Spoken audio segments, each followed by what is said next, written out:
지난주 설교에 이어서 오늘 설교는 우리 성도들에게 굉장히 중요한 설교 중에 하나입니다.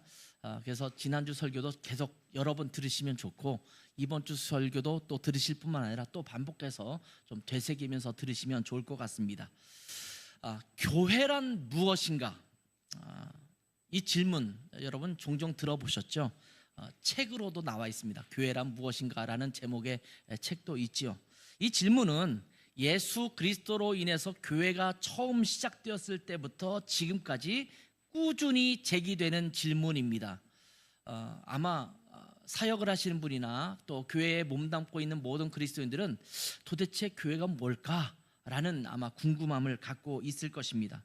그리고 이 질문은 어느 순간 모든 답이 다 끝나서 더 이상 질문할 필요가 없다라고 할 질문이 아니라 앞으로도 우리가 꾸준히 질문해야 할 것이기도 합니다. 이 질문을 우리가 멈춰서는 안 됩니다. 교회가 또 그리스도인들이 스스로 이 질문을 계속해서 던져야만 교회가 교회다운 모습을 잃지 않고 유지할 수 있기 때문입니다.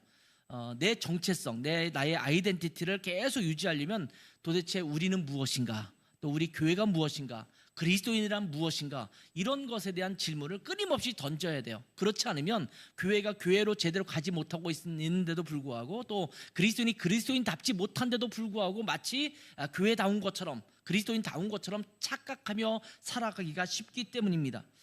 교회 공동체가 자칫 엉뚱한 방향을 향해서 가고 있을 때에도 이 질문을 제대로 던지지 못하면 그 방향을 바로잡지 못하고 길을 잃게 될 수 있기 때문입니다. 그래서 우리는 교회란 무엇인가 계속 질문해야 돼요. 그리고 우리 라이트하우스 고향, 이 교회는 이 교회란 무엇인가라는 정답에 가까운 교회인가? 딱 맞으면 교회이면 좋겠지만 우리 인간들이 모여 살고 있으니까 거기에 완전히 부합할 수는 없을지도 몰라요. 완벽한 교회는 주님 나라 가서야만 우리가 완성될 수 있을지 몰라요. 그럼에도 불구하고 우리가 교회란 무엇인가라고 주님께서 말씀해 주신 것에 가장 부합하게 우리가 만들어 가려는 것을 부단히 애써야 합니다. 그리고 우리 그리스도인이라고 한다면 우리 교회가 그런 교회가 되도록 우리 스스로가 만들어 가야 합니다. 교회가 무엇인가, 이 교회란 무엇인가 라는 질문에 답하기 위해서 성경을 찾아보면 굉장히 여러 가지 내용들을 찾아볼 수가 있습니다. 근데 그러한 여러 가지 내용들 중에서 교회를 빗댄 묘사들이 몇 개가 있는데, 저는 그 중에서도 이 두 가지 표현을 가장 중요하게 생각합니다. 좋아하기도 하고 중요하다고 생각하고, 그리고 이 표현은 교회를 가장 잘 묘사하고 있는 그런 표현이라고 하는 생각이 듭니다. 그것은 바로 교회는 그리스도의 몸이라는 것과 교회는 하나님의 가족 공동체다라는 거예요.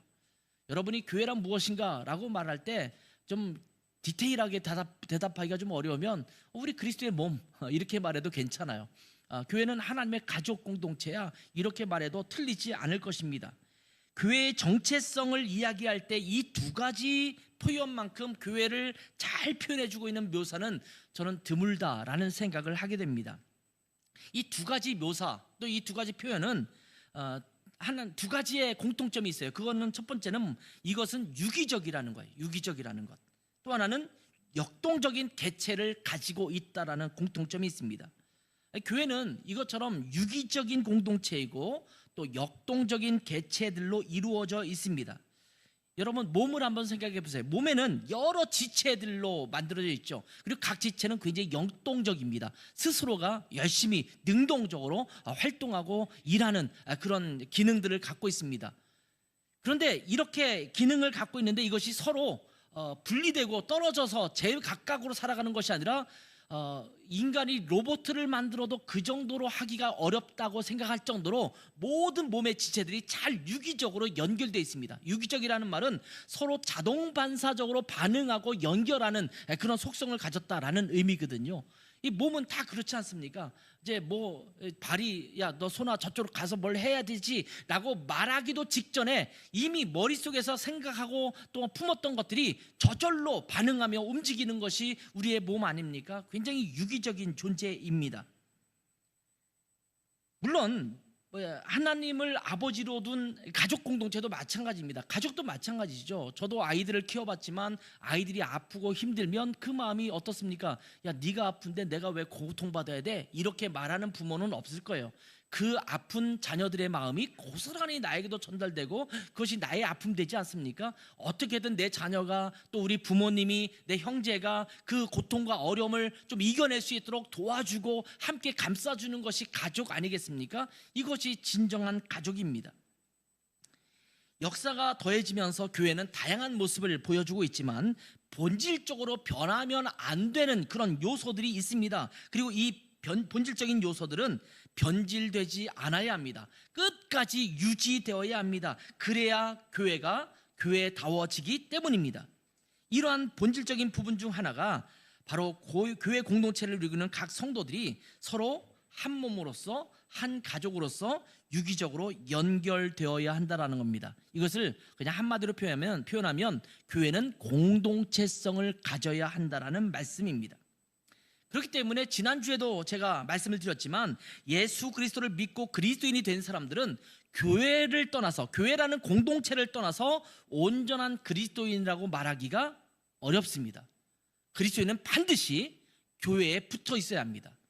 지체라면 몸에 반드시 붙어 있어야 되는 것처럼 그리스도의 몸된 교회에 반드시 붙어져 있어야지만 그리스도인이라고 말할 수가 있습니다. 이게 좀 떨어질 때가 있죠. 공사를 하다 또는 어떤 도구를 움직이다가 손가락 하나 잘리기도 하고 귀가 잘려나가기도 하고 그럴 때가 있죠. 그러면 우리가 보통 응급처치로 어떻게 합니까? 이거를 냉동실 얼음 같은 데 딱 재워놔가지고 병원으로 빨리 가서 봉합수술을 하면 다시 붙어서 재기능을 하기도 하지 않습니까? 이게 떨어져 있으면 사실은 이거는 죽은 것과 같습니다. 이건 조금만 시간이 지나면 더 이상 봉합수술에도 재기능을 발휘하기 어려울 때가 참 많습니다. 그렇기 때문에 재빨리 몸에 붙여놔야 합니다. 좀 생명이 붙어 있을 때, 그 유기적인 요소가 붙어 있을 때 빨리 그 몸에 붙여지지 않으면 참 어려움을 겪기가 쉽거든요. 근데 때로 현대 그리스도인들이 이 사실을 잘 모를 때가 많아요.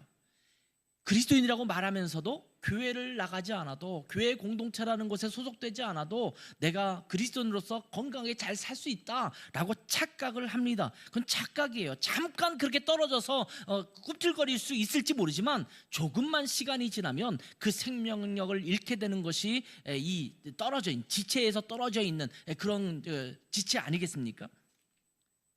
이렇게 한 몸으로서, 한 가족으로서 건강한 공동체를 유지하기 위해서 필요한 것 중에 하나가 있다면 서로 긴밀하고 친밀한 교제가 필수적입니다. 한 몸이라고 하면서, 한 가족이라고 하면서 서로를 제대로 알지 못하고 알아도 피상적으로만 알고 있다면 그것은 한 몸 또는 한 가족이라고 하기에는 굉장히 어색합니다. 여러분, 우리 라이터스 고향은 한 가족입니까? 저는 이 식구라는 말도 많이 하잖아요. 한 식구입니까? 조금 되고 있는 것 같아요. 그렇죠? 우리 수련회 갔다 오면서 또 우리가 우리 모임을 하면서 이제 100% 자기의 인생을 다 쏟아놓지는 못했지만 그래도 저분이 저런 인생을 살아왔구나, 지금까지 이런 아픔과 고통이 있었구나, 이런 걸 조금씩 내보이기 시작했잖아요. 그러면서 저분이 저런 인생을 살았구나, 저런 삶을 살았구나, 이런 것들을 좀 알기 시작했어요. 사실은 우리가 라이터스 고향이 같이 있지 않을 때는 서로 모르는 상태였지 않습니까? 근데 이렇게 함께 모이다 보니 서로 어색하고 저분은 어떤 직업을 갖고 있고 또 나이가 몇 살이고 어디에 살고 있고 이 정도는 알고 있었지만 그들의 내면은 잘 우리가 몰랐거든요. 이런 것을 어떻게 알기 시작하냐면 자꾸 부딪힐 때 알아요. 부딪혀봐야 성격, 저 사람은 한 성격하네, 이런 것도 알게 되고 그 사람이 갖고 있던 어떤 부분에 많이 반응을 하고 상처받고 이러는구나, 이것도 알게 되잖아요. 지난번 수련회에서도 퍼플 피즐, 우리가 피플 퍼즐, 퍼플 피즐이 뭡니까? 피플 퍼즐이라는 것을 우리가 함께 했잖아요. 그걸 하면서 나는 이런 성향을 갖고 있구나, 저 집사님은 맨날 이렇게 할 때 이렇게 반응하는 이유는 그분이 이런 성향을 갖고 있었기 때문이구나, 이런 걸 여러분이 조금씩 이런 끄덕끄덕거리는 거를 경험하지 않았습니까? 그러면서 우리가 한 가족이 돼가는 거예요. 우리가 서로를 더 깊이 알고 긴밀하게 알아가는 것입니다. 그런데 현대로 들어서면서 꽤 규모가 큰 교회들이 많이 생겨나기 시작했습니다. 우리 교회처럼 아직도 작은 교회들도 있지만, 그리고 그것이 많죠. 사실은 많은데 수백 명부터 시작해서 10,000명이 넘는 대형 교회들도 굉장히 많이 생겨났습니다. 한 가족이라고 하기에는, 또 한 몸이라고 하기에는 서로를 너무나 잘 모릅니다. 우리는 지금은 좀 단일 민족이라고 하기는 좀 어색한 나라가 우리나라도 돼가고 있지만, 우리 한동안은 우리가 단일 민족이라고 말했잖아요. 단군의 자손, 이렇게 해서 한 뿌리에서 나왔다라고 우리는 얘기를 했지만, 사실은 우리 5천만 명의 대한민국 국민이 한 민족 한 국가라고 말을 하지만, 사실은 말로는 그렇지만, 뭐 축구 경기를 하거나 올림픽 할 때는 그런 것이 솟아나기는 하지만 사실 서로를 잘 모르잖아요. 가족이라고 하기에는 너무 광범위하다라는 말이죠. 심지어 좀 큰 교회로 가면 교회 목사님들이나 사역자들도 서로 잘 알지 못해요. 서로 간에 잘 알지 못하고, 성도들도 목사님의 이름 정도만 알고 있지 제대로 알지 못하는 경우가 많죠. 제가 제 아내를 교회에서 처음 봤을 때, 제 아내는 청년부였고 저는 그 교회 전도사였는데, 저는 마음을 이렇게 보였죠. 예쁘고 정말 단아한 자매가 교회에 있으니까 보였지만, 누군가가 와서 제 아내한테 가서 안창국 전도사님이란 분이 너를 좋아하는 것 같은데 이렇게 말했대요. 저는 그런 말 한 적이 없는데, 아무튼 그럴 때 가서 제 아내가 반응했던 반응이, 안창국 목사 전도사라는 이름은 알지만 그분이 누군지 모르는 거죠. 같은 교회에 있어도 서로 모르는 거예요. 저도 이름만 가까스로 누구한테 주워들고 외모와 외형은 알고 있지만 저 자매가 어떤 자매인지는 사실은 처음에는 잘 모르는 상태죠. 큰 교회에 있다 보면 사실은 사역자와 성도들 사이에서 잘 몰라요. 심지어 그 교회에 수십 명의 목회자가 있어서 목회자와 목회자들끼리도 서로 잘 모르는 경우가 너무나 많습니다. 그러니 이렇게 많은 성도들이 한 교회에 있으면서 서로 친밀하고 깊은 교제를 나누는 것은 매우 어려움이 많습니다. 그래서 초대교회였던 예루살렘 교회 때부터 전체 성도가 함께 모여 예배 드리면서도 각 가정에서 모여서 소그룹으로, 작은 그룹으로 긴밀하게 교제했던 것을 우리는 성경의 역사를 통해서도 살펴볼 수 있습니다. 여러분, 사도행전 2장 46절을 한번 볼까요? 사도행전 2장 46절입니다. 같이 한번 읽어보겠습니다. 시작. 날마다 마음을 같이하여 성전에 모이기를 힘쓰고 집에서 떡을 떼며 기쁨과 순전한 마음으로 음식을 먹고. 여러분, 예루살렘 교회 성도는 대략 몇 명이라고 제가 가끔 말씀드렸는데 몇 명 정도 된다고 말씀을 드렸어요? 일단 개척할 때 몇 명이 시작했어요? 개척으로 따지면 120명이 마가의 다락방에서 모여서 기도회 했잖아요. 그러니까 최소한 120명이 거기에 골수분자로 함께 모여 있었어요. 그러면 이미 우리 교회보다 크죠. 120명 성도가 모여 있습니다. 그리고 어느 날 베드로가 설교했는데 3,000명이 회개하고 침례를 받습니다. 3,120명이죠. 조금 더 지나면 5,000명이 하루에 또 침례받고 주께로 돌아옵니다. 그럼 8,120명. 그리고 성경을 보면 날마다 구원받는 자를 더하게 하셨다, 이렇게 기록하고 있습니다. 성경학자들 중에서는 그 당시 아마 예루살렘 교회 성도들의 숫자를 따져보면 약 2만 명 정도가 됐을 것이다, 이렇게 추산을 하기도 합니다. 물론 3,000명이 구원받고 5,000명이 구원받았을 때 그 사람들이 전부 예루살렘에 살고 있는 그런 주민이라고 보기는 어렵습니다. 절기 때에 예루살렘을 찾아러 왔다가 복음을 듣고 또 구원받고 침례받은 사람도 있기 때문에 그 사람들은 돌아갔겠죠. 그런데 이렇게 저렇게 다 따져보시는 분들, 또 그런 것만 연구하시는 분들이 있잖아요. 그런 분들은 약 2만 명 정도가 예루살렘 교회에 그리스도인으로서 있었을 것이다, 이렇게 이야기를 합니다. 그러면 우리가 생각할 때 예루살렘 교회에 2만 명이 매주 모여서 지금 우리가 상상하는 것처럼 예배를 드렸을까? 1부 예배, 2부 예배, 8부 예배까지 하면서 예배를 드렸을까? 이렇게 생각해보면 그렇지 않았을 것이라는 건 누구나 상상할 수 있지 않습니까? 근데 성경 오늘 지금 읽은 말씀은 그들이 어떻게 모임을 가졌는지에 대한 단서를 제공해주고 있는데, 이렇게 표현하고 있죠. 날마다 마음을 같이하여 성전에 모이기를 힘썼다. 예루살렘 성전은 엄청 큰 건물이죠.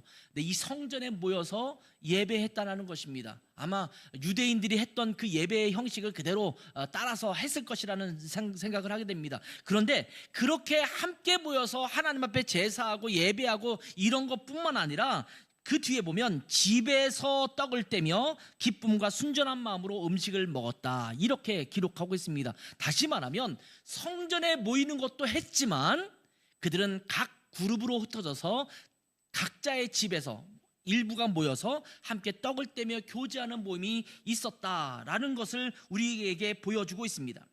다시 말하면 예루살렘 교회는 두 개의 그룹을 갖고 있었다라는 겁니다. 하나는 대그룹입니다. 예루살렘 교회 성도들이라고 말하는 전체 그룹이 함께 모여서 성전에서 예배하고 경배하는 그런 모임도 있었지만, 일반적인 교제권과 또 삶과 또 일부의 소그룹의 어떤 예배라든지 이런 것들은 소그룹으로 따로 모여서 함께 예배를 드리고 교제했다라는 것을 우리에게 보여주고 있습니다. 그러니 교회는 이렇게 대그룹과 소그룹이 함께 병행될 때 건강하게 자라날 수 있습니다. 물론 요즘은요, 작은 교회 운동을 하시는 분도 있어요. 그러니까 작은 교회 운동이라는 것은 한 30명 이상을 넘지 않기를 아예 목적을 두고 30명이 넘지 않게 교회를 하는 겁니다. 목사님도 어떤 일을 하고 이러면서 생활비 자기가 벌고 하면서 그렇게 소그룹으로 모이려고 하는, 아예 교회 자체를 크게 만들지 않으려고 하는 것, 그리고 많아지면 그냥 아예 또 내보내서 다른 교회를 개척하게 하고 이렇게 하는 교회들도 있어요. 우리 라이트하우스 무브먼트에 있는 교회들은 그 정도까지는 아닙니다만, 우리는 스스로 우리들끼리 얘기하기는 500명이 넘지 않도록 하자. 왜냐하면 500명 이상 넘으면 서로 긴밀한 교제를 구조적으로 해서 한다고 하더라도 어려움이 좀 있다. 더군다나 담임 목사가 성도를 개별적으로 알고 지내기에는 너무 어려움이 많은 것 같다. 그러니까 500명을 맥시멈으로 두자. 그리고 그 500명은 담임 목사의 재량이다. 내가 100명의 나의 맥시멈이다 그러면 그런 교회는 100명, 300명이다 그러면 300명 이렇게 잡아서 목회를 하자라고 우리끼리는 서로 얘기하고 있거든요. 왜냐하면 긴밀하게 성도들이 함께 교제하고 서로를 식구로서 받아들이고 한 지체로서 받아들이기 위해서는 큰 교회, 성도들이 많은 교회로서는 그것이 매우 어렵기 때문입니다. 그래서 대그룹으로 함께 모입니다. 이렇게 함께 모여서 예배를 드리죠. 이게 대그룹이에요. 우리 교회가 뭐 이렇게 적은데 뭘 대그룹이냐라고 할 수 있을지 모르지만, 요 정도만 모여도 서로 개인적인 교제권이 쉽지가 않습니다. 여러분이 예배 드리고 저기 카페에 가서 우리가 함께 교제하지 않습니까? 카페에 둘러앉아서 교제하면 거기서도 여전히 요 서너 명이 또 막 얘기를 하고, 저쪽에 있는 분은 저쪽에 있는 분들끼리 얘기하고, 이렇게 서로 따로 교제를 하지 이게 섞여서 교제하기가 쉽지가 않습니다. 그 정도만 모여도 사실은 서로 긴밀한 교제가 되지 않거든요. 그러다 보니까 이렇게 함께 모여서 예배를 드릴 때는 공동체가 전체가 함께 모이는 대그룹으로 모이지만, 나머지 시간들은 소그룹으로서 나누어서 서로 긴밀하게 교제할 수 있는 그룹으로 형성하는 것이 필요하다는 겁니다. 그래서 보통 이러한 소그룹을 셀그룹이라고 부릅니다. 교회가 그리스도의 몸이라고 할 때 그 몸을 구성하는 가장 작은 단위가 뭐냐? 이것은 세포다라는 겁니다. 그렇기 때문에 우리 교회 안에서 가장 작은 규모의 기초 공동체가 뭐냐? 이럴 때 셀그룹이다 이렇게 부르기도 합니다. 물론 이 셀그룹이라고 하는 명칭은 현대에 들어서 붙여진 명칭입니다. 그러나 교회 역사 속에서 늘 존재했던 교회의 기초 공동체라고 할 수가 있습니다. 이 셀그룹에 대한 명칭을 교회마다 다 다르게 부릅니다.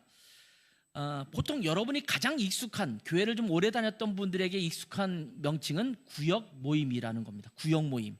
보통은 사는 지역별로 묶어서 구역을 만들고 일주일에 한 번씩 모여서 구역 예배도 드리고 모임도 갖게 하는 그런 모임이죠. 근데 이 구역 모임이라는 것은 언제부터 시작됐냐면, 아까 말씀드린 것처럼 예루살렘 교회 때부터 집에서 모이는 모임이 있었습니다만, 현대적으로 본다면 그 감리교회 창시자인 영국의 잔 웨슬리라고 하는 분이 계세요. 이 웨슬리라는 분이 독일의 드레센이라는 좋은 도시가 있거든요. 제가 사역했던 도시입니다. 그 사역하는 도시 그 옆에 헤르누트라고 하는 작은 마을이 있습니다. 이 작은 마을에서 진델도르프 백작과 더불어서 경건주의 운동을 했던 모라비안 교도들이 함께 모여서 예배를 드리고 있었는데, 거기서 셀 모임을 했어요. 이 독일어로 반트라는 모임을 가졌어요. 그러니까 하나의 묶음이라는 것입니다. 이렇게 조금 가정별로 모여서 주별로 모여서 성경 공부도 하고 또 큐티도 나누고 예배도 함께 드리고 이런 시간을 가졌던 모임이 있거든요. 잔 웨슬리가 헤르누트에 방문해서 지켜보면서 이것을 배워가지고 영국으로 돌아가요. 그리고 그곳에서 밴드라는 걸 만듭니다. 여러분 앱에 있는 밴드라는 그 앱이 아니라 밴드라는 모임을 가는데 그것을 한국말로 번역하기를 속회라고 번역했습니다. 감리교회는 속회, 구역 모임을 속회라고 부르거든요. 이 속회라는 모임을 갖기 시작하면서 한국에 들어왔죠. 그리고 대부분의 교회는 구역 예배라는 또 구역 모임이라는 모임을 갖기 시작했습니다. 그러다가 이제 셀그룹의 특성을 보다 더 잘 드러내려고 하는 의도를 가지고 여러 가지 명칭이 생겼는데 그 중에 가장 보편적으로 요즘 많이 사용되는 명칭은 목장이라는 모임입니다. 목장, 무슨 목장, 무슨 목장에서 목장으로 나누죠. CCC, 한국 대학생 선교회를 비롯해서 그곳에 영향을 많이 받았던 분들은 순모임이라는 모임을 갖습니다. 그래서 그런 그 사역을 많이 했던 분들이 교회 목회를 시작하면 그 교회에서도 순을 만들어서 순모임을 갖기 시작하죠. 우리 라이트하우스 무브먼트에 있는 교회들이 가장 많이 쓰는 이름은 뭘까요? 등대라는 명칭을 갖고 있어요. 등대, 어디 등대, 어디 등대에서 등대라는 명칭을 갖고 있습니다. 우리 라이트하우스 고향은요, 우리라는 모임을 갖고 있습니다. 우리 모임입니다. 우리라고 하는 것은 두 가지의 의미가 있을 수 있습니다. 표준 국어 대사전에서는 우리라는 명칭을 짐승을 가두어 기르는 곳이라는 그런 그렇게 소개되고 있어요. 여러분 그 울타리를 만들고 조그만 움막 같은 걸 만들어서 거기 닭도 집어넣고 양도 집어넣고 그러면 양우리, 닭우리 뭐 이렇게 만들지 않습니까? 그런 의미에서 우리라고 하는 명칭입니다. 그런가 하면 1인칭 복수대명사로 위라고 하는 us라고 하는 그러니까 우리라고 하는 명칭을 또 같이 가질 수 있죠. 그래서 저는 제가 대전에서 개척해서 사역하는 때부터 시작해서 독일을 거쳐서 지금까지 제가 목회하는 교회의 우리 그러니까 목장 모임은 또 구역 모임은 셀그룹은 우리 모임이라는 명칭으로 사용하기 시작했습니다. 왜냐하면 목장이라는 명칭이 제가 예전에도 한번 말씀드렸지만 목장이 참 어감도 좋고 좋긴 한데 제가 대관령 목장을 가보고 나서 이 목장이라는 명칭을 쓰면 안 되겠다는 생각을 했어요. 대관령에 갔더니 소들이 몇만 마리가 있더라고요. 그러면 예를 들면 몇만 명이 모이는 교회는 그냥 한 목장이에요. 근데 그 소들이나 양들이 염소들이 어디가 있나 그러면 우리로 다 이렇게 또 저녁 때가 되면 들어가지 않습니까? 그래서 목장이라는 명칭보다 더 작은 규모로 따진다면 우리라는 명칭이 훨씬 더 낫겠다라는 생각을 가지고 저는 이제 교회에서 우리 모임이에요. 그래서 우리 교회는 셀그룹을 뭐라고 부른다고요? 우리 모임이라고 갖는 것입니다. 저희가 우리로 그룹을 나누어서 이제 따로 모임을 가지려고 하는데 지금 그 전에 예배 끝나고 우리가 전체가 함께 모여서 우리 모임을 지금 함께 시범적으로 지금 운영을 하고 있는 상황입니다. 그렇기 때문에 우리 교회에 소속된 지체들은요 모두 어떤 한 우리에 소속되어 있어야 합니다. 그러니까 여러분 모두가 이제는 우리를 한 3개 정도로 처음에 나누려고 하거든요. 그러면 모두가 한 우리 안에 들어가 있어야 합니다. 이 우리는 들어가도 되고 안 들어가도 돼도 되는 그런 모임이 아닙니다. 양 우리에 들지 않는 양들은 예수님도 붙들어다가 다시 양 우리로 집어넣지 않습니까? 요한복음 10장에 그런 내용이 나오는데 우리 안에 모두가 들어가 있어야 합니다. 그렇다면 우리는 어떤 우리 모임을 만들어 가야 될까요? 이 부분을 여러분과 함께 오늘 말씀을 좀 나누려고 합니다. 첫 번째는요, 우리 모임은 그리스도의 몸이고 하나님의 한 가족이라는 겁니다. 우리 모임을 모이기 시작하면 우리 몸의 지체 중에서 한 지체예요. 그리고 우리 교회 가족으로 따지면 우리 전체는 대가족이지만 이 대가족 안에 형제별로 나눠서 자기들의 가족들이 있지 않습니까? 그런 것처럼 우리 교회 대가족 안에 또 하나의 소가족으로 핵가족으로 이렇게 모여있는 모임을 우리 모임이라고 할 수가 있습니다. 그러니까 우리는 라이트하우스 고향 문중에 속해 있는 각 가정이라고 볼 수 있죠. 그래서 어떤 교회는 가정교회라는 명칭을 사용하기도 합니다. 자, 우리는 그리스도의 몸이고 하나님의 가족으로서 모임을 갖게 합니다. 자, 그런데 이 우리 모임을 모이다 보면 어떤 분들은 이런 말씀을 하시기도 해요. 늘 같은 분들과 계속 1년, 2년, 3년 모이다 보니 이제 모임을 좀 바꾸면 안 돼요? 정기적으로 1년마다 한 번씩 모임을 좀 재편성했으면 좋겠어요. 그러면 이분과도 지금 1년 동안 교제했는데 그 다음에는 저분과도 다음 1년은 또 교제하고 이러면 골고루 우리가 교제하면 좋지 않겠습니까? 이렇게 말씀하시는 분도 있습니다. 그런데 여러분, 우리 모임이 한번 편성되면 그것은 평생 같이 갑니다. 지겨울 정도로 같이 갈 겁니다. 왜냐하면 가족은 이제 당신하고 내가 한 10년 살았으니까 이제 지겹다. 이제 당신은 딴 남자랑 살고 나도 딴 여자랑 살게. 이렇게 할 수 없죠. 내가 당신을 우리의 아버지로 한 20년 살아온 것 같은데 이제는 당신 아버지 말고 다른 아버지를 내가 만나고 싶어요. 라고 할 수 있습니까? 보통 현실 남매, 현실 형제라는 표현을 우리가 많이 쓰는데 남매들끼리 서로 막 치닫고 싸우기도 하잖아요. 야, 오빠 너랑은 이제 내가 이제 같이 있고 싶지 않아. 나 다른 오빠를 만들고 싶어. 라고 하면서 또 다른 가족으로 옮겨갈 수 없잖아요. 가족이라는 것은 싫든 좋든 평생 함께 가는 것입니다. 물론 어떤 특별한 문제가 있거나 그럴 경우는 재편성을 하기도 해요. 저도 사역하면서 몇 번의 재편성을 했어요. 어떤 문제가 생기거나 너무 한쪽에 치우쳐 있거나 또 교회 성도들의 이동이 많을 때는 어떤 한 우리가 좀 문제가 생기는 경우도 있거든요. 그럴 경우는 전체적으로 한번 재편성해서 좀 조정하는 시간도 있긴 하지만 그런 예외적인 부분이고 원칙적으로는 한 우리가 편성되면 계속 간다. 이것이 우리 모임입니다. 이제 우리 원들이 너무 많아질 수가 있죠. 전도도 하고 그래서 우리 원들이 한 7명 정도면 나는 족하다고 생각하는데 7명이 넘어서 10명이 되고 막 14명이 되면 서로 교제하기가 어렵잖아요. 그럴 때는 어떻게 하면 될까요? 분가를 하는 겁니다. 서로 마치 자식을 시집 보내고 장가 보내서 집을 하나 또 새롭게 가정을 만들어주는 것처럼 이제 몇 명은 떨어져서 이제 다른 우리를 만들어가는 거죠. 이것을 분가라고 말하는데 이렇게 해서 내보내는 것입니다. 여러분, 셀도 마찬가지죠. 세포도 마찬가지 아닙니까? 세포가 계속 분열해서 몸이 건강하게 성장하는 것 아니겠습니까? 세포 분열이 많아져서 키도 자라가고 몸도 커지고 있는 것입니다. 그렇게 성장합니다. 고인물은 썩게 되어 있습니다. 새로운 가족은 그 두 사람만 재미있게 살아가는 것이 아니라 아기가 탄생해야 되고 새로운 가족의 일원이 생겨나고 그렇게 가족이 생겨나야 합니다. 그리고 장성하면 분가하는 거죠. 이것이 건강한 우리 모임입니다. 성경은 교회는 그리스도의 몸이며 하나님의 가족이라고 말씀하고 있습니다. 그리고 이 가족과 한 몸의 특징 중에 하나는 서로 책임지는 것입니다. 가족과 몸은요, 자동적으로 서로를 책임지게 됩니다. 이것이 한 몸이고 한 가족이죠.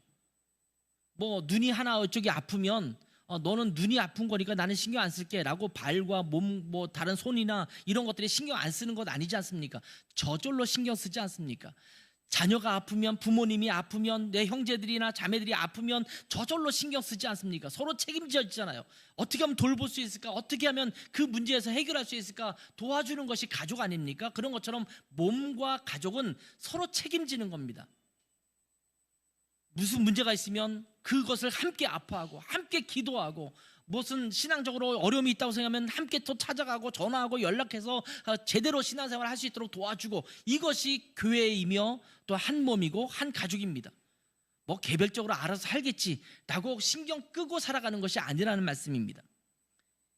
그리고 이런 우리 모임은요, 일주일에 한 번 모이는 것만으로 끝나는 것이 아니라 일주일 내내 우리 원들을 서로 돌보며 함께하는 삶을 살아가는 것이 진정한 우리 모임이라고 할 수 있습니다. 그러니까 우리의 편성되면 일주일에 모임 한 번 하고 끝나는 것이 아니라 평소에도 계속 연락받고 연락 주고받으면서 어떻게 지내냐, 어떻게 요즘 무슨 문제가 있느냐, 함께 기도할 게 뭐냐, 또 문제가 있으면 찾아가고 이렇게 하면서 계속적으로 함께하는 것이 바로 우리 모임입니다. 이것을 우리 생활이라고 말해요. 셀 생활, 셀 라이프라고 말하죠. 함께 섬기는 것입니다. 그런데 이렇게 모이는 우리 모임은요, 한 몸이고 한 가족이지만 서로 각양각색의 사람들이 함께 모여있는 작은 교회이기도 합니다. 여러분, 교회는요, 각양각색의 사람들이 함께 모인 공동체입니다.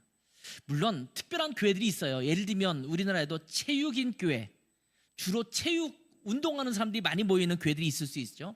어떤 교회는 연예인 교회라는 이름을 붙였던 교회도 있어요. 그러면 예능인 교회, 연예인 교회, 탤런트라든지 영화배우라든지 이런 분들이 주로 많이 모여 있는 그런 교회들도 있을 수 있습니다. 그러나 보편적으로 교회는요, 각양각색의 사람들이 함께 모여 있습니다. 그런 것처럼 우리 모임도, 제가 생각하는 우리 모임은 특정한 일정한 기준이 함께 맞춰진 사람들만 모이는 모임이라고 저는 보지 않습니다. 여러분 가족에 젊은이만 있는 가족이 있습니까?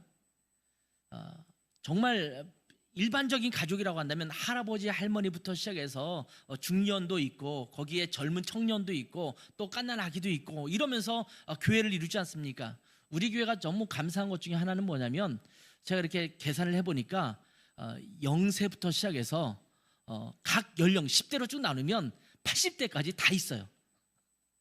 어느 한령년도 빠져있는 연령이 없습니다. 모든 연령층이 다 있더라고요. 정말 가족 같아요. 할아버지도 있고 아기도 있고 이제 태어날 아기도 있고 그렇잖아요. 그러니까 우리는 굉장히 다양한 연령이 함께 모이고 있으니까 정말 가족 같아요. 어느 특별한 젊은이들만 모여있는 교회가 아니라, 또 나이 드신 분들만 모여있는 시니어 교회가 아니라 모든 연령이 함께하고 있다는 것은 굉장히 중요하거든요. 그런 것처럼 가정에 직업도 다양하고 연령층도 다양하고 성별도 다양한 것처럼 가능한 한 우리 모임은 좀 함께 어우러질 수 있도록 다양한 전공과 다양한 직업군과 다양한 연령과 이런 사람들이 함께 모여서 한 가족을 이루는 것이 중요하겠다라는 생각이 듭니다. 물론 그렇다고 해서 80대와 10대와 20대를 다 무조건 섞어놔야 된다 이렇게 생각하지는 않습니다. 그러나 어느 정도 좀 서로 교제할 수 있는 분들이 함께 교제할 수 있도록 묶기는 해야겠지만 가능한 한 다양한 사람들이 함께 모여 있는 것이 필요하겠다는 생각이 듭니다.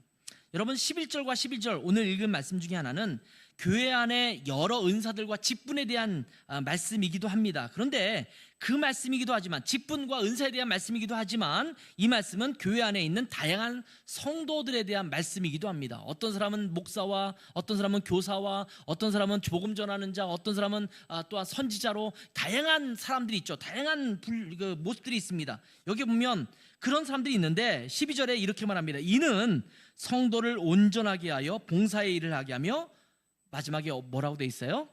그리스도의 몸을 세우려 하심이라. 바울은 고린도전서에서는 그런 말도 하죠. 온몸이 손이면 어떻게 하겠느냐, 온몸이 발이면 어떻게 하겠느냐, 온몸이 입이면 어떻게 하겠느냐.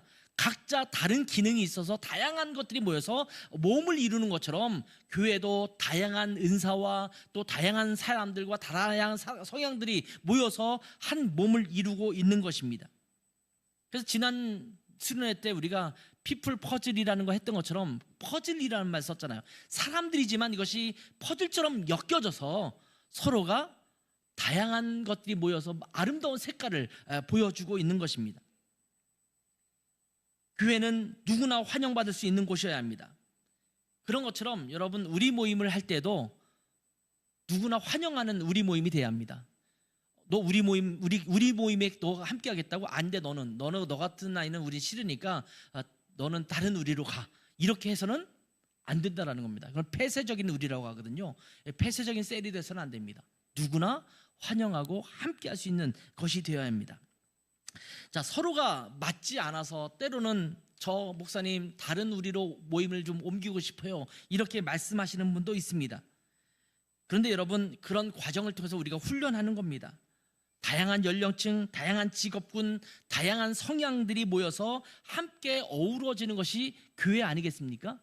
교회가 그러해야 한다면 작은 교회라고도 부를 수 있는 우리 모임에서 내 입맛에 맞는 사람들, 나와 성향이 같은 사람들만 모여서 모임을 하겠다라는 것은 안 된다라는 말씀입니다. 다양한 사람들이 함께 모여서 서로를 온전케 하고, 그래서 성숙한 교회 공동체를 세워가도록 해야 합니다. 이렇게 우리 모임이 만들어지면 주님의 역사를 그 안에서 깊이 경험할 수 있어야 합니다. 여러분 우리 모임은요 사교 모임이 아닙니다. 서로 교제하고 서로 밥 먹고 하하 웃고 떠들고 지내고 이런 모임은 교회가 아니어도, 우리 모임이 아니어도 어디서든지 할 수 있습니다. 그런 친밀한 교제권을 가지려면 예수 안 믿는 사람과 어울려도 충분히 그것은 가능한 일입니다. 우리 모임은 영적 가족 공동체입니다. 그렇기 때문에 우리 모임을 통해서는 주님의 일하심을 경험하는 장이 되어야 합니다. 여러분 다시 한번 12절과 13절을 볼게요. 이는 성도를 온전하게 하여 봉사일을 하게 하며 그리스도의 몸을 세우려 하심이라. 우리가 다 하나님의 아들을 믿는 것과 아는 일에 하나가 되어 온전한 사람을 이루어 그리스도의 장성한 분량이 충만한 데까지 이르리니. 자, 교회는요 서로 하나 되어서 서로를 섬기면서 서로를 온전하게 만들어 가야 합니다. 그리고 어디까지 가야 돼요? 그리스도의 장성한 분량이 충만한 데까지 계속해서 성장할 수 있도록 하는 것이 교회 공동체입니다.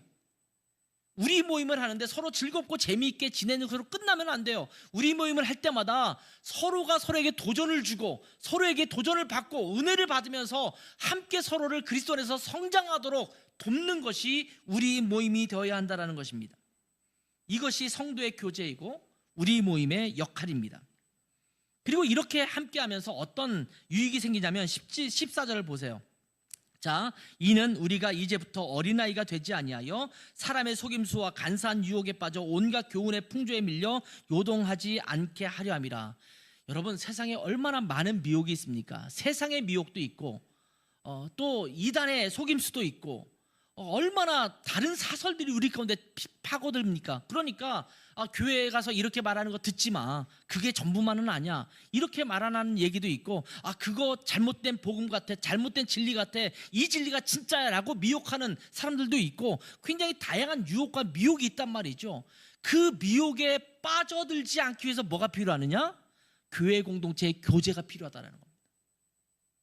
이것이 우리 모임의 역할이기도 합니다. 함께 친밀하게 교제하면서 서로 상담하고 이야기를 나누면서 그건 아닌 것 같아, 그건 복음의 진리가 아닌 것 같은데 라고 서로 도와주고 세워가는 그런 역할을 해야 된다는 말씀입니다. 그래서 이렇게 함께함으로 미혹에 빠지지 않고 온전한 신앙생활을 견고하게 세워지도록 돕는 역할을 우리 모임이 할 수 있는 것입니다. 여러분, 서로 친밀한 교제를 성도들과 함께 나누는 사람들은 보통은 이단의 유혹에, 거짓 가르침에, 세상의 유혹에 빠지지 않습니다. 왜냐하면 옆에서 자꾸 챙겨주기 때문이에요. 저는 밥을 먹을 때마다 제 아내가 잔소리를 하잖아요. 여보, 이거는 좀 덜 먹었으면 좋겠어, 이렇게 얘기하죠. 본인이 또 수영하러 가면서 꼭 저한테 한마디 해요. 여보, 당신도 빨리 가서 운동하고 와. 제가 그러죠. 말 안 해도 해. 그 좀 잔소리 좀 하지 마, 이렇게 얘기하는데, 보통 우리가 부부끼리 아니면 부모 자녀들끼리 서로 잔소리하고 하는 게 뭐예요? 잘못되지 않고 제대로 하도록 자꾸 잔소리하고 도와주는 것 아니겠습니까? 잘못되라고 잔소리하는 분은 없어요. 보통 잔소리는 잘 되라고 하는 거예요. 듣기 싫어서 그럴 뿐이지. 그렇잖아요. 그게 우리 모임을 통해서 서로 세워주는 것입니다. 여러분 15절 16절 한번 볼까요? 같이 한번 읽어볼게요. 시작. 오직 사랑 안에서 참된 것을 하여 범사에 그에게까지 자랄지라. 그는 머리니 곧 그리스도라. 그에게서 온몸이 각 마디를 통하여 도움을 받음으로 연결되고 결합되어 각 지체의 분량대로 역사하여 그 몸을 자라게 하며 사랑 안에서 스스로 세우느니라. 여기 보면 서로 연결되고 결합합니다. 서로 남모르게 지내는 게 아니에요. 서로 연결되어 있어요. 조인되어 있습니다. 그리고 이 커넥팅되어 있어요. 그런데 그렇게 해서 어떤 목적이 이루어지고 있습니까? 그 몸을 자라게 하는 거예요. 사랑 안에서 서로 세우는 겁니다. 교회 공동체가 건강해지고 또 성도의 신앙이 건강해지기 위해서는 이렇게 성도들이 함께 옆에서 돌봐주고 또 지켜 세우고 세워주는 역할들이 반드시 필요하다는 겁니다. 이렇게 우리 모임이 잘 진행되기 위해서 우리는 모일 때마다 4가지의 W로 모임을 하라고 이야기를 하죠. 여러분 벌써 우리가 몇 번의 우리 모임을 가졌어요. 그렇죠? 그때 여러분께 굉장히 많이 강조해서 제가 말씀드렸어요. 4가지의 W, 4W. 뭐죠? 첫 번째 W, Welcome. 두 번째 W, Worship. 세 번째 W, Word. 네 번째 W, Work. 4가지 W로 모임을 한다라고 말씀드렸어요.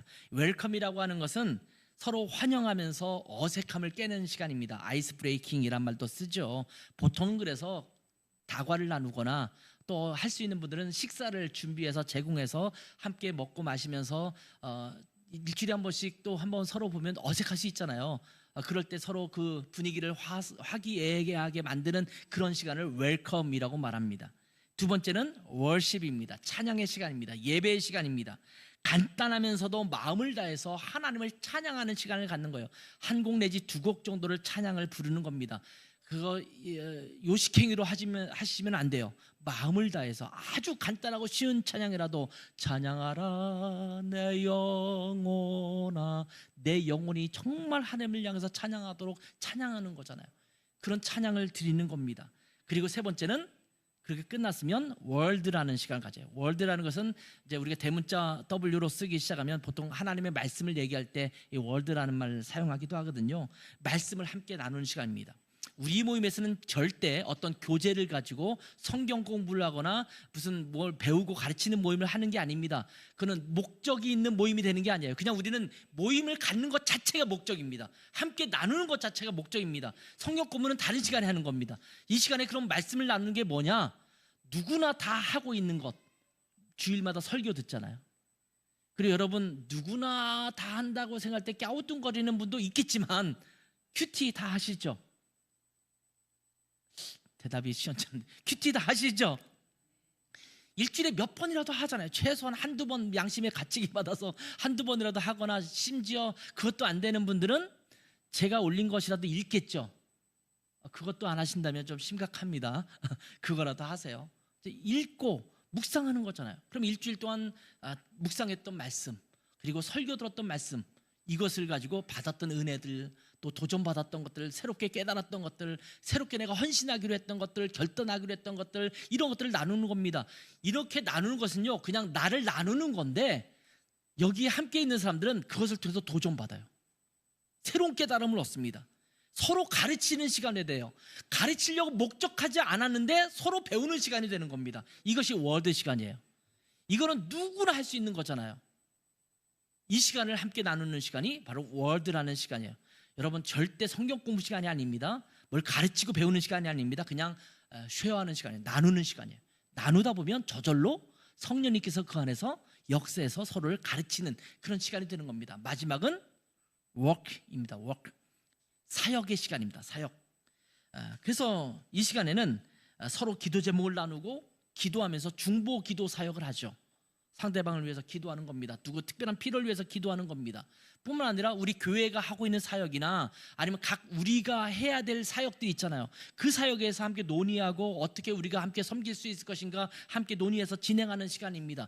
또 전도할 사람이 있으면 아무개 집사님 누굴 전도하려고 기도하고 있는데 그거를 위해서 기도할게요. 그리고 그 전도를 위해서 우리는 뭐 어떤 것을 도와주면 될까요? 이런 것들을 함께 나누고 사역을 함께 나누는 시간입니다. 그러니까 굉장히 다양한 사역이 이 시간에 이루어지겠죠. 그렇게 마무리를 하면서 우리 모임을 마무리하는 거예요. 그래서 4W 꼭 기억하시대요. 자, 첫 번째 뭐? 웰컴. 두 번째 월십. 세 번째 워드. 네 번째 워크.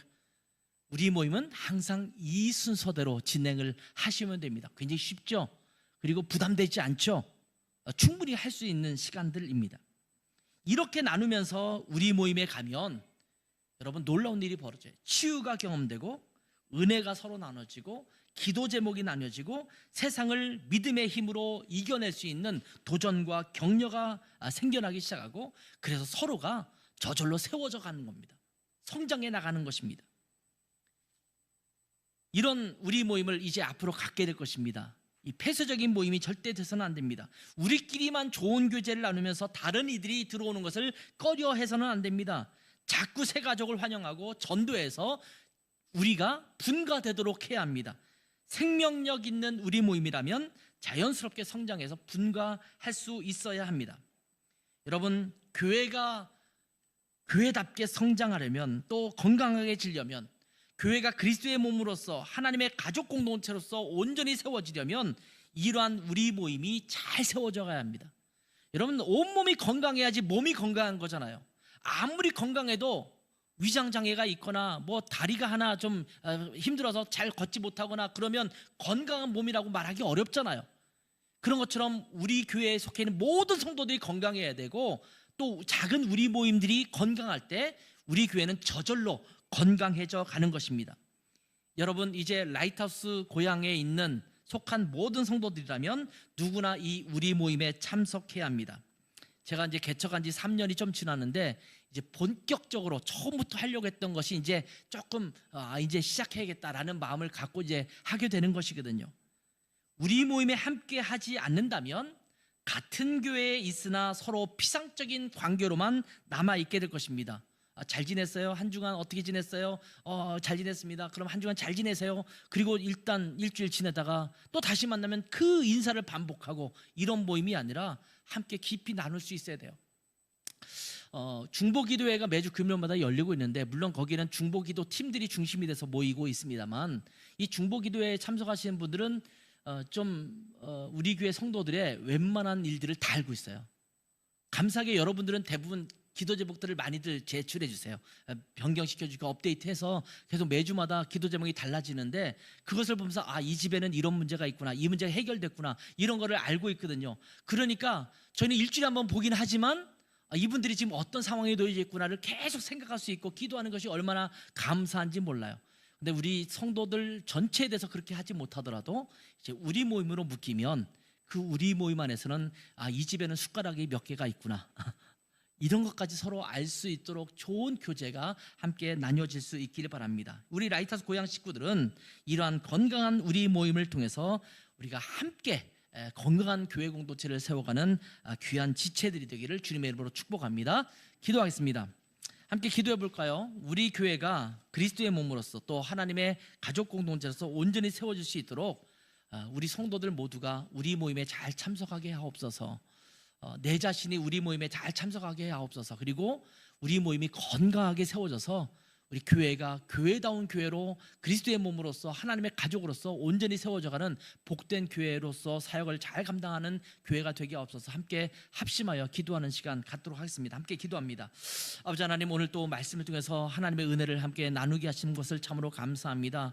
하나님, 주님께서 주님의 아이디어로 교회를 만드시고 교회를 세워가고자 할 때 이 교회가 하나님의 가족으로서 그리스도의 몸으로서 온전하고 건강하게 잘 세워져 가기를 원하는 주님의 마음이 있었는데 하나님, 우리가 그 본질을 깨닫지 못하고 그냥 교회 예배 정도만 참석하면서 피상적으로 그런 관계를 나눌 때 교회가 건강하지 못하게 가는 경우를 우리가 많이 보았는데 하나님, 우리 라이트하우스 고향은 그런 교회가 되지 않게 도와주시고 하나님 앞에서 정말 건실하게 건강하게 하나님의 기뻐하시는 그리스도의 몸으로서 또 하나님의 가족 공동체로서 잘 세워져가는 그런 교회로 세워져 가기를 원합니다. 하나님, 이제부터 우리 모임을 본격적으로 하려고 하는데 하나님께서 함께 하셔서 건강한 우리가 생겨나게 도와주시고 성장하게 도와주시고 우리 교회에 속해 있는 모든 성도들이 그 안에 소속되어서 그리스도의 몸을 또한 그리스도의 가족을 그 건강하게 이루어갈 수 있는 복된 성도들 될 수 있도록 축복하시고 그 마음을 주시기를 원합니다. 하나님, 그 축복이 우리 가운데 가득하게 하옵소서. 감사합니다. 하나님 아버지, 하나님께서 이 땅에 세우신 교회가 건강해지기를 원합니다. 그리고 저희 라이트하우스 고향도 그러한 건강한 그리스도의 몸된 교회로서 또 하나님의 가족 공동체인 교회로서 견실하게 세워져 가기를 원합니다. 하나님, 그것은 우리 자신이 지체로서 그리스도의 몸에 건강하게 붙어 있을 때 가능한 줄 믿사온즉 하나님, 우리가 우리 자신을 온전히 드려 교회 공동체에 참여하게 하시고 서로 연결되게 하시고 서로 연결되어서 그리스도의 몸을 세우는 일에 우리 자신을 헌신하는 모두가 될 수 있도록 축복하여 주시옵소서. 이제 우리 모임을 본격적으로 시작하려고 준비하고 있는데 하나님, 이 우리 모임이 건강하게 잘 세워져서 하나님께서 이 땅에 쓰시고자 하는 건강한 그리스도의 몸을 이룰 수 있도록 축복해 주시옵소서. 감사하며 예수님의 이름으로 기도했습니다. 아멘.